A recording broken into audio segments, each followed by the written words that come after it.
make up ចេញទៅខាងមួយខ្ញុំជាមួយនឹង hints ខ្ញុំមាន cushion ពីពណ៌នេះពណ៌សហើយនិងពណ៌ស្វាយ True Dimension Radiance Balm lipstick ហើយនិង lip gloss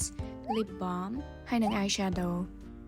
ដែលសារតែខ្ញុំអត់ចេះ make up ខែទេអញ្ចឹងខ្ញុំ make up បែបខ្ញុំណា so ដំបូងឡើងខ្ញុំលាបលេខផ្ដល់សំណើមសិនហើយបើខ្ញុំ apply sunscreen អញ្ចឹងយើងតេះតបវាទៅឲ្យចូលមុខល្អហើយខ្ញុំដាក់ cushion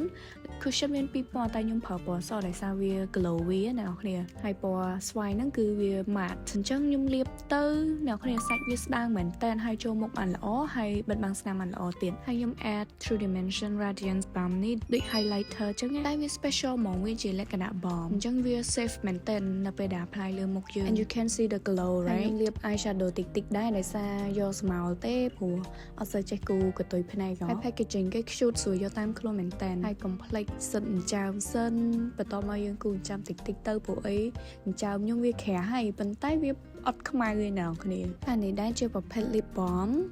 នេះ cute មែនតើមកខ្ញុំស្រឡាញ់ packaging ខ្លាំងចាហើយយើងមកលាបក្រែមក្រោយគេក្រែមនេះហាជាប់បានយូរមែនតើលាបទៅអត់ធ្ងន់បបេមាត់ទេហើយសំខាន់ជាប់ពណ៌បានយូរទៀតហើយធម្មតាទេមនុស្សយើងធ្វើអីស្រួលយកក្រែមនឹងយកមកធ្វើ blush បដ ாய் ហើយចុងក្រោយថែមតា lip gloss របស់ Hints ដដែលហ្នឹងមកតែប៉ុណ្្នឹងឯងខ្ញុំងាយស្រួលជឿខ្ញុំ make up ហ្នឹងបានមួយថ្ងៃទៅល្ងាចមកអញ្ចឹងបើអ្នកនរគ្នាចង់បានផលិតផល Hint ហ្នឹងអាចឆាតទៅ Telegram channel ឬក៏ Facebook page របស់ YN Yang បាន Bye